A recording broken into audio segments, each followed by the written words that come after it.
So we had started looking into the core part of chapter 2, where we have will be looking into the specific devices and try to apply the steady state energy balance and mass balance equation on those devices. We started analyzing the components known as nozzles and diffusers, and we'll now look at one of the example which is related to nozzle.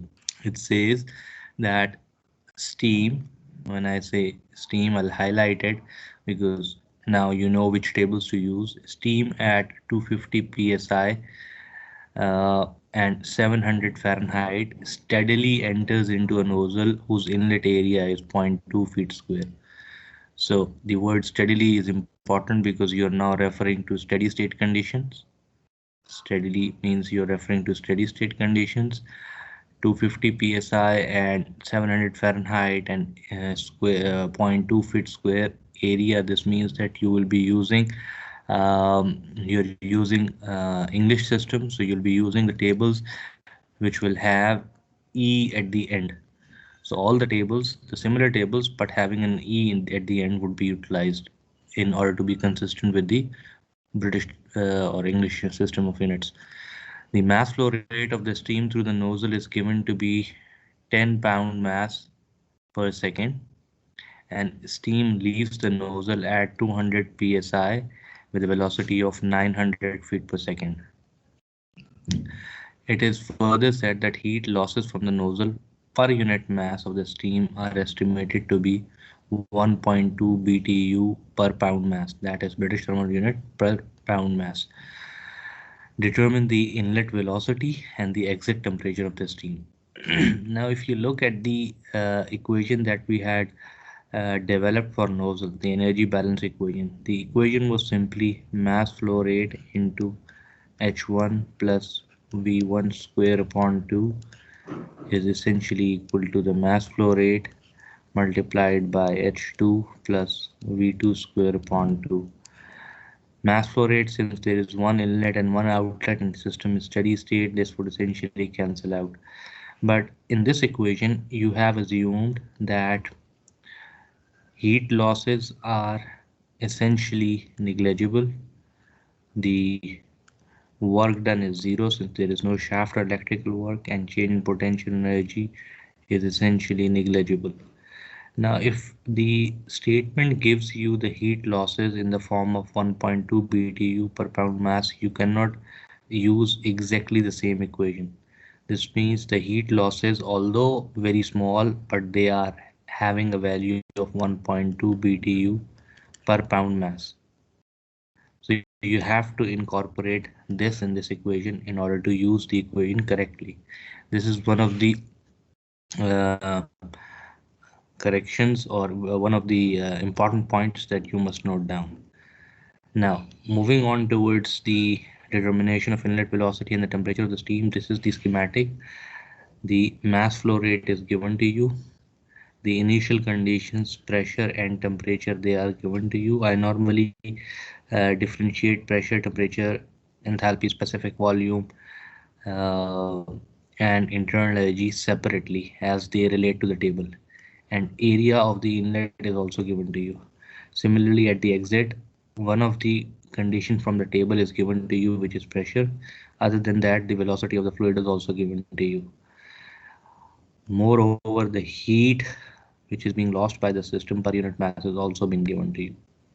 Now, if I have to determine the inlet velocity, how should I start solving this problem in order to determine the inlet velocity? What do you think is the correct way to start with in order to find the inlet velocity of the fluid? Any idea? No, yes? No, sir. All right. So you know the mass flow rate. Mass flow rate is what? Density multiplied by the cross-sectional area multiplied by the average velocity.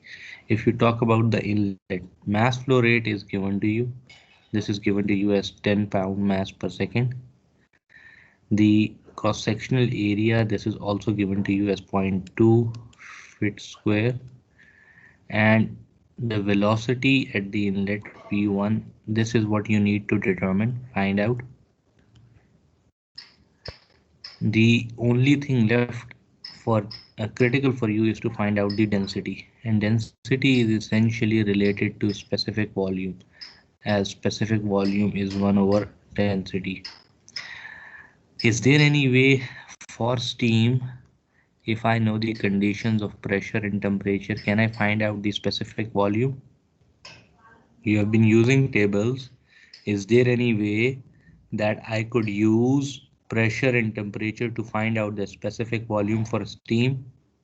Tables के through कर लेंगे वो pressure के जाके वहाँ पे All volume right. पर All right. So I don't know whether how many of you are familiar with this. You should have known this, but anyways, the specific volume, if you know the pressure and temperature, you could use table A6E. Table A6 is for SI units, and when it is E written in front of it, this is for the English system of units. If you go to table A6 against 250 psi of pressure and 700 Fahrenheit, you can find out the specific volume of steam. And since it is already being mentioned steam, you are in the superheated region. So that's why you're going to table A6. And I'll also find out the enthalpy of steam at the inlet. I'll come to it for why we want to find out the enthalpy. So this is the specific volume at the conditions given, and H1 is the enthalpy at the inlet. Now, if I have the specific volume with me, I can simply plug it in the values, which is mass flow rate is known to me, 1 over specific volume is known to me, and area is known to me to find out the velocity at the inlet. And once I plug in the values, I'll find out that my velocity is 134.4 feet per second. This is the velocity. In order to determine the temperature of steam at the exit, again, you have steam, which means you are in the superheated region.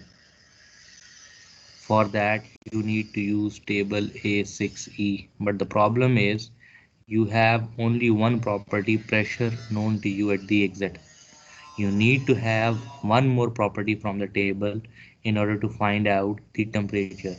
This property could be enthalpy, could be internal energy, could be specific volume at state 2. If you have any one of the properties known to you at state 2 along with the pressure, you can find out the temperature at state 2. So uh, if we look at the energy balance equation, we'll now move on towards the energy balance equation and see if we can find out the enthalpy at state 2. The energy balance equation says that the rate of energy flowing in is equal to rate of energy flowing out, because you have a steady state system and your change in energy with regards to time is 0. So if this is the equation, the energy flowing in is in terms of only mass flow rate. This is multiplied by the enthalpy at state 1. The energy flowing out of the system is again in the form of mass flow rate multiplied by the enthalpy at the exit. This together with the heat loss is the energy flowing out of the system. So if you look at the energy balance equation, you have mass flow rate multiplied by the enthalpy. This together with the velocity at which the fluid is entering. So you will also have the velocity component or the kinetic energy with it. Similarly, you'll have kinetic energy at the exit. This and this, they are known to you. This is an addition which is already given to you in the question. Now, in question, the quantity given to you is Q out, which is 1.2 BTU per pound mass, which is energy per unit mass. And in the equation, you have to use Q dot out, which is essentially kilojoules per second. In order to do that, you know that you can express the you can divide all the equation with mass flow rate. So Since the mass flow rate is constant, this mass flow rate would cancel out this value and this value, and q dot out would essentially convert into small q out as q dot out divided by mass flow rate is essentially q out, which is small q out, which is energy per unit mass. Now in this equation, h1 you have already found out from the table. Q out is given to you. Velocity at the exit is given to you to be 900 feet per second, and velocity at the inlet you have found out in the first part. So the only thing left unknown to you is h2.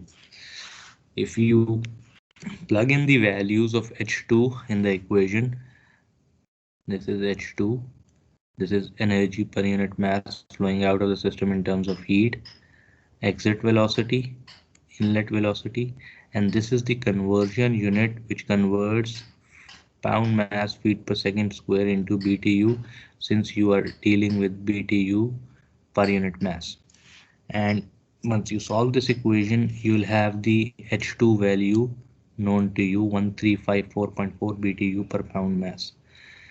If you have this value known to you, you have now two characteristic properties at state 2 to find out the corresponding temperature value from the tables.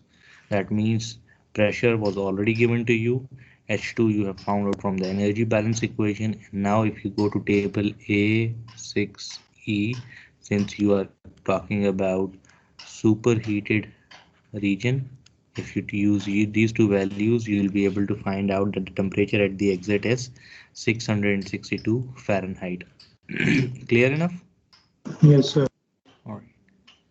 Moving on, now we'll be moving on towards the second category of components, which are turbines and compressors. Turbines, they basically derive the electric generator in steam, gas, or hydroelectric power plants. And the way turbine functions is that a high pressure fluid passes through the turbine, and a turbine consists of several blades.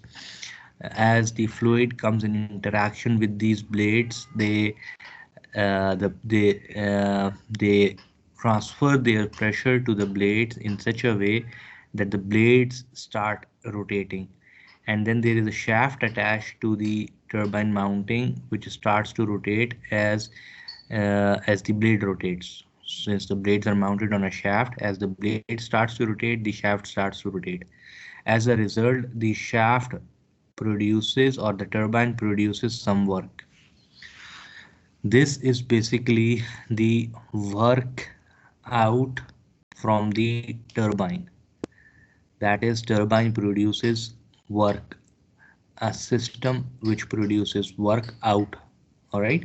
So in cases of turbine, you will consider the work produced as the outward work, or the work generated by the system. Whereas compressors and the similar category equipment, pumps and fans, they are the devices that increases the pressure of the fluid. So turbine utilizes the pressure of the fluid, reduces the pressure of the fluid, and utilize them to rotate the shaft, whereas compressors, pumps and fans, they basically increases the pressure of the fluid. And in this case, in the case of compressors, pumps or fans, work is being supplied to these devices from an external source through rotating shaft. So that means there is some work into the system which helps in rotating the shaft, and that rotating shaft ultimately transfers the energy to the fluid in terms of increase in pressure. So when you are dealing with compressors, fans or pumps, you are basically looking into work into the system. The difference between compressor, pumps and fans, they basically slightly increase the pressure of the fluid, but the main purpose is to mobilize the fluid which is in gaseous form, or to increase the velocity of the fluid in gaseous form. Compressors, they are, as the name suggests, they are used to compress or pressurize the gas. So they are used to compress the gas at very high pressures. Again, in compressors, the fluid is gas, and The purpose of pumps is essentially the same. They are very much like compressors. They increase the pressure of the liquid, but the the fluid used in pumps is essentially liquids. So again, compressors, pumps, and fans, you have work into the system, and for turbines there is work out of the system. If I have a compressor over here, uh, the inlet conditions are defined as pressure and temperature, and there's a shaft attached to it. So there is some work that is being provided to the system. Working is being done onto the system such that air, which is having a mass flow rate of 0.2002 kgs per second, it is compressed to a higher pressure of 600 kilopascal and 400 Kelvin temperature. At the same time, there is some energy loss from the system, which is represented in terms of 16 kilojoules per kg.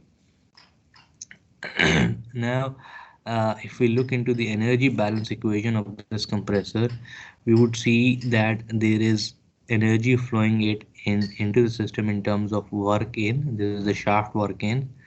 The fluid that is moving into the system would have its own enthalpy. So there is an enthalpy associated with the mass flow rate into the system. There is some heat loss which is being moving out of the system. So there is heat loss moving out of the system, and there is fluid which is moving out of the system having an enthalpy H2. So that is represented by the energy flowing out. Uh, Normally, the kinetic and potential energies, they are assumed to be negligible unless and until specified. The values, unless and until they are specified, you assume them to be negligible. Having this energy balance equation in front of us, let us have a look at one of the examples which says that air, again highlighting air, why? Because it's can be assumed as ideal gas, the tables, at 100 kilopascal and 280 Kelvin. At this condition, it is compressed steadily, steady state condition, to 600 kilopascal and 400 Kelvin. The mass flow rate is given to be 0.02 kgs per second, and heat loss is 16 kilojoules per kg. Now, the statement says that assuming the changes in kinetic and potential energies as negligible, you have to determine the necessary power input to the compressor. Necessary power input means energy per unit time, or capital W having a dot on top of it. So this is what you have to determine. If we have a look at the energy balance equation, again, since it's a steady state process, dE by dt would essentially be 0, and you'll have energy in equals to energy out. The energy which is coming into the system is in form of rate of work done on the system, or power supplied to the system in terms of work. Mass flow rate having an enthalpy H1, heat loss is equal to heat loss, and mass flow rate exiting from the system having an enthalpy H2. So in this equation, if you look at the data given to you, you would see that if mass flow rate is with this value and with this value, I can also express Q dot out in this expression. This expression could be expressed in terms of mass flow rate. Q dot out is kilojoules per second. This could also be expressed as mass flow rate multiplied by small q out. Mass flow rate is kg per second, and q out is kilojoules per kg. So this would essentially cancel out the same thing. So I can split q dot out into mass flow rate multiplied by q out. Similarly, work dot in can also be expressed in terms of mass flow rate multiplied by W dot multiplied by small w. So mass flow rate multiplied by small w into the system is essentially work dot in. Anyways, I can express W dot in as it is, since I need to find W dot into the system. Mass Q out, I have split it into specific heat flowing out of the system multiplied by mass flow rate. And I have taken this expression onto that side, right hand side, and I've taken mass flow rate common out of the enthalpies, and it's the difference of the enthalpies.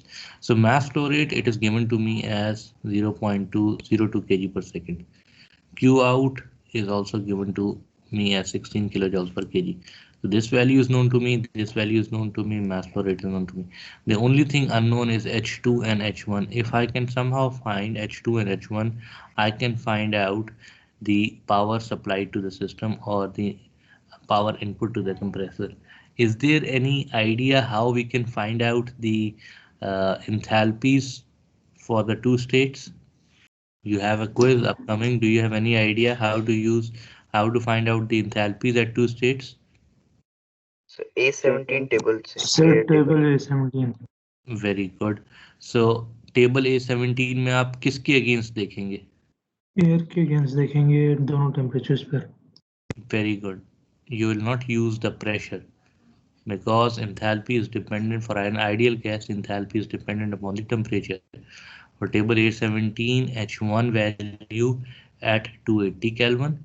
This is 280.13, and H2 value at 400 Kelvin. This is 400.98.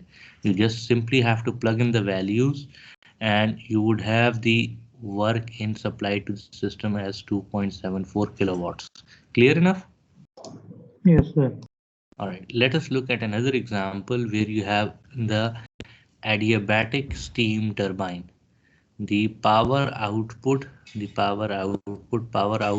is essentially W dot out. Remember, we are talking about turbine, so it is the power generating device. Adiabatic means Q dot is essentially 0. Is 5 megawatts. The inlet and exit conditions of steam are indicated in the figure below. So you have these conditions given to you. For condition 1, I normally separate the characteristic properties given in the table in separate box and the other properties in the separate box. So these values, pressure and temperature at state 1, they are given to you. Similarly, pressure and quality value at state 2, they are given to you. Velocity and elevation at state 1 and velocity and elevation at state 2, they are also given to you, and the power output in terms of megawatt is also given to you. You have to compare the magnitudes of change in enthalpy, change in kinetic energy, and change in potential energy of the steam as it undergoes the uh, as it moves through the steam turbine. This is the first part. Then you have to determine the work done per unit mass of steam and the mass flow rate of the steam. Now, uh, the change in kinetic and potential energies, they are simple. Change in kinetic energy per unit mass, it is simply V2 square minus V1 square upon 2. Similarly, change in potential energy is simple enough. G multiplied by Z2 minus Z1. This is simple. And velocities and elevations at both the states, they are given to you. The critical thing is to find out the change in enthalpy. That means you need to know the enthalpy value at state 1 and the enthalpy value at state 2. These two are required. If you look at the fluid, it is steam, so you will be using table A4 to A7. These are the tables that you will be using. And since it has already been mentioned that it is steam which is entering into the turbine, pressure and temperature are given to you. So easiest thing is you go to table A6 and find out the enthalpy value. So simply moving on to table A6 and finding for these two conditions, the enthalpy value is 3248.4 kilojoules per kg. Enthalpy becomes known to you. Now for state 2, how would you find out the enthalpy value at state 2? X equals to 90% Table means A4. A4 or A5?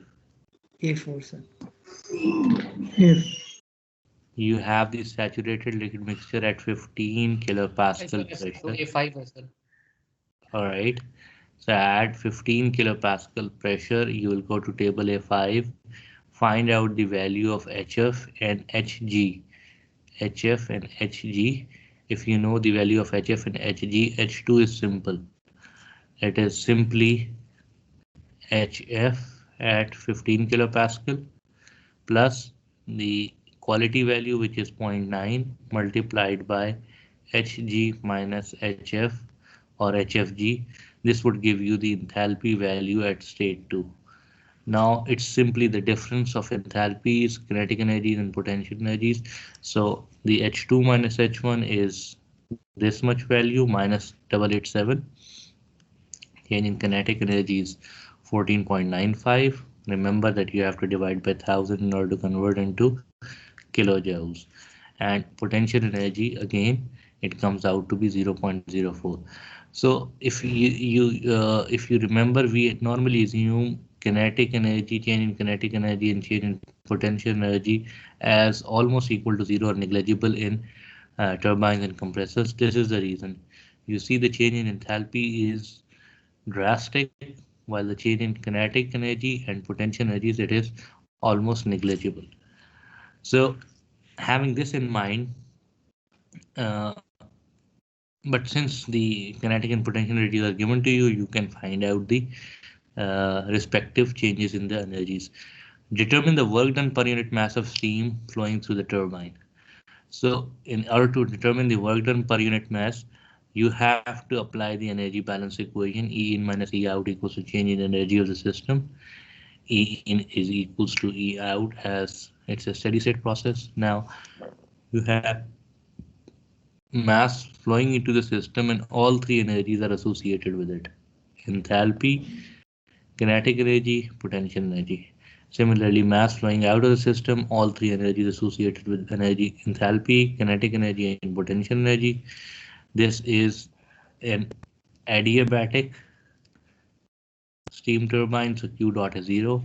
Work out, when you're talking about turbines, they produce work, so there would be work out that you have to determine. Now, what you have been asked is to determine the work done per unit mass, which is small w. So if you come back to this, here in the equation you have W out, which is kilojoules per second rate. You know that W out in the rate form divided by mass flow rate would essentially give you small w out, which is kilojoules per kg. So if you divide the whole equation, this whole equation by mass flow rate would cancel out, it would cancel out, and here instead of W out, you will have small w out that you need to find out. So simply you just divide the whole equation by mass flow rate, and you would essentially have mass flow rate as the subject of the equation, the workout as the subject of the equation. This you have already calculated. This is known to you. This is also known to you. You just have to add the summation of three change in three energy changes for three kind of energies, and this would give you the work out per unit mass produced by the turbine. The third thing is you have to determine the mass flow rate. Work out, small w out, is known to you from this equation. The capital W out per unit time, the rate of work produced by the steam turbine. This is also known to you in terms of 5 megawatt. So if you remember, this is given the statement. If you have to determine the mass flow rate, it's simply the ratio of work out per unit time divided by work out per unit mass would give you the mass flow rate. So you simply take the ratio and it would give you the mass flow rate. Clear enough? Moving on to the throttling valves. These are the devices. They basically act as flow restricting. They are known as flow restricting devices that causes significant pressure drop uh, for the fluids that are flowing. Typical throttling devices: an adjustable valve, a porous plug, a capillary tube. The difference between the throttling valve and a turbine is that in a turbine, the pressure drop is utilized in producing work. Whereas in throttling devices, the throttling valves, the pressure drop in the fluid is often accompanied by large drop in temperature. There is no work associated. And for this reason, most of the throttling uh, valves, they are used in refrigeration and air conditioning applications. And if you look at the energy balance equation for throttling valves, there is no work involved, heat loss is negligible, kinetic and potential energy changes are negligible. So essentially you have enthalpies which are similar. Enthalpy at state 2 is essentially equivalent to the enthalpy at state 1. This is the energy balance equation for throttling valves. What this means is that the combination property, internal energy plus flow work, they interchange at the state 1 to state 2, inlet to exit. That means for a throttling valve, the enthalpy total value remains constant, but internal energy values reduces, whereas enthalpy, the flow work value increases. This means that during the throttling process, internal energy and flow energies, they get converted into each other during the throttling process.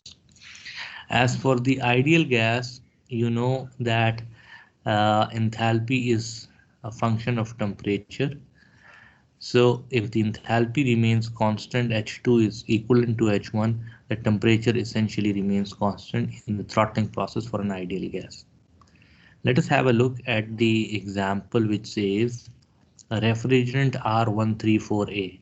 So once you read this word, you know that you have to use the corresponding table which belongs to R134A at the back of your book or the tables that I have provided you. Refrigerant R134A, it enters into the capillary tube, which is a throttling device of a refrigerator, as saturated liquid at 0.8 megapascal. Now, two conditions are given to you for the inlet and is throttled to the pressure of 0.12 megapascal. You have to determine the quality of a refrigerant at final state, that means the X value, and you have to determine the temperature drop during this process. That means if I try to draw the schematic of temperature versus specific volume plot, this is the pressure P1, which is 0.8 megapascal. At this pressure, your state is saturated liquid. This is your state, saturated liquid. And it drops to 0.12 megapascal. That means that pressure is lower, which is 0.12 megapascal. And since it says you have to determine the quality, it means your system is in between, somewhere between saturated liquid and saturated vapor. System is somewhere in between.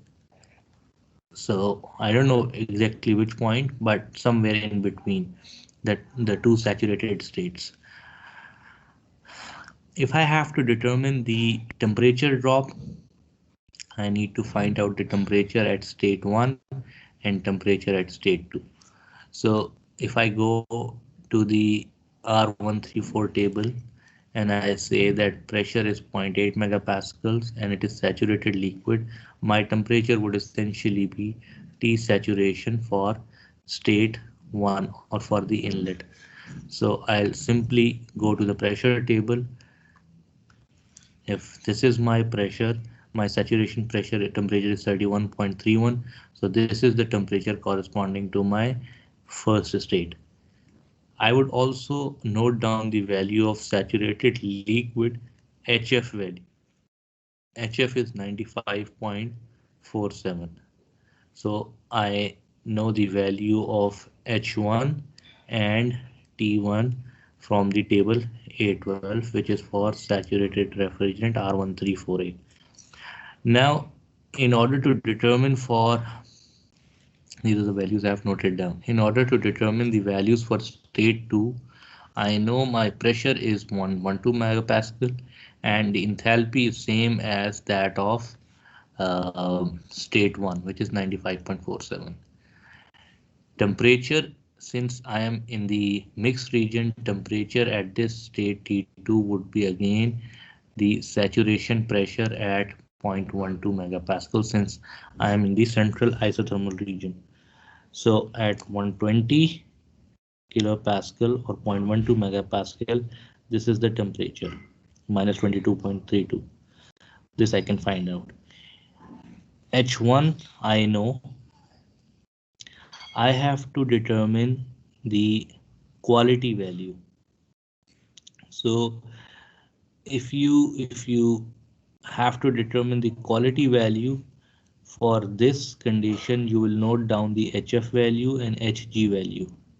For state 2, H2 is essentially equal to 95.47 kilojoules per kg, which is the value for state 1, same value. You know from the energy balance equation, H1 is equals to approximately equals to H2. So if H2 is known, HF is known, Hg is known, we can apply the equation H2 equals to HF plus X HFG in order to determine the quality value, which is X. Or we can write H2 minus HF over HFG is essentially equivalent to X. So this is what we are going to do. We'll simply plug in the value of H2, which is that of H1, HF value and HFG value at 0.12 megapascal and find out the quality to be 0.340. And the temperature difference, simply we have the initial temperature as 31.31 and the final temperature as minus 22.32. So there is a temperature drop of about minus 53 degrees for the throttling process through the capillarity for the refrigerant. Moving on, we'll move on towards the last device that we'll cover in today's slide, and then we'll move on towards the quiz. So the last device that we are about to look into is essentially a mixing device. This is known as mixing chamber. A mixing chamber is a device where fluids mix together physically. So in an engineering application, the section where the mixing process takes place is commonly known as the mixing chamber. Primarily, we are referring to the mixing of the fluids. The common example is that of your shower, where the hot water flows from one of the line, the cold water flows from the other line, and this is the chamber in which the mixing of the two fluids take place. This is where the fluid exits, the mixing fluid exits. So if we look at the energy balance equation, energy balance for an adiabatic mixing chamber, essentially you don't want any heat loss from the mixing chamber, so you normally design it to be adiabatic. So in an adiabatic mixing chamber, there is a hot fluid flowing in at a higher temperature having a mass flow rate m.1. There is a cold fluid that is flowing at a colder temperature having a mass flow rate m2. The pressure of the mixing chamber, since all the fluids are entering and leaving at the same pressure, is same, and the exit, the fluid that is exiting the chamber is at 45 degrees, which is an intermediate temperature. Q dot is essentially 0 since you have no heat losses or adiabatic system. Since there is no shaft and electrical work, W dot is essentially also 0. For such a condition, you assume the velocity and kinetic energy or potential energies are essentially the same since the mixing is taking place at roughly the same velocity and height. So m dot h1 plus m dot h2, this is the energy flowing in, is essentially equal to m dot 3h3, which is the energy flowing out in terms of mass. So if we have a look at the example for this mixing chamber, we'd come to know that an ordinary shower has hot water flowing in at 140 Fahrenheit. It is mixed with cold water at 50 Fahrenheit. The desired steady stream of warm water is to be of at 120 Fahrenheit. You have to determine the ratio of mass flow rates of hot to cold water. Assume that heat losses from the mixing chamber are negligible and the mixing takes place at 20 psi. So if you look at the schematic, you have hot fluid at 140 Fahrenheit flowing in, cold fluid at 50 Fahrenheit, and the fluid which is leaving is at 120 Fahrenheit. And the mixing is taking place at the pressure of 20 psi. Now, if you look at the mass balance equation, since you have up till now you had been looking into the fluid streams where you had single inlet and single exit. So the mass flow rate used to be cancelled out when you applied the energy balance equation. But now, since you have two inlets and one outlet, the mass balance equation says that M1 plus M2 is essentially equal to M dot 3. And now if we apply the energy balance equation says M dot H1 plus M dot H2 is essentially equal to M dot H3, and M dot 3 could be replaced with M dot 1 plus M dot 2. So we can replace in the energy balance equation this expression for M dot 3.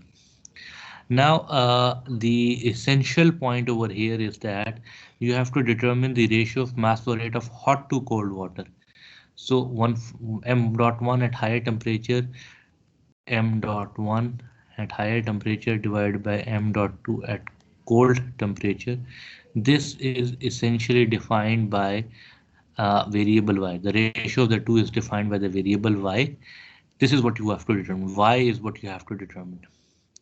So if I divide the whole equation, if I divide the equation by M dot 2, I would essentially have y, which is M dot 1 over M dot 2. 1 over here, M dot 2 would cancel out. This is M dot 2, which is equal to y. This is M dot 2, this would cancel out. M dot 1 or M dot 2, this again would make up y, and M dot 2 divided by M dot 2 would essentially be 1.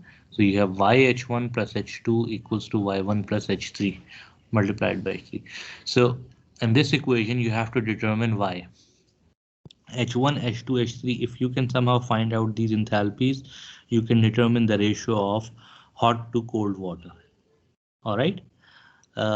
In this case, if I look at the pressure, which is 20 psi, and the saturation temperature corresponding to this pressure, I would see that the saturation pressure at 20 psi, this is 227.92. This is the saturation temperature at 20 psi. So the temperatures 140 Fahrenheit, 50 Fahrenheit, and 110 Fahrenheit, they are less than this pressure. So all the three pressures, they represent compressed liquid, or all the three fluids, they represent temperatures which are in the compressed liquid states. And for compressed liquid states, we know we can approximate H to be equivalent to HF at the saturation temperature or at the given temperature. So you can find out HF at 140 Fahrenheit, H2 is equals to HF at 50 Fahrenheit, and H3 is equals to HF at 110 Fahrenheit. The three enthalpies you can find out. Once you have the three enthalpies, you plug in into this equation and find out the value of y, which comes out to be 2.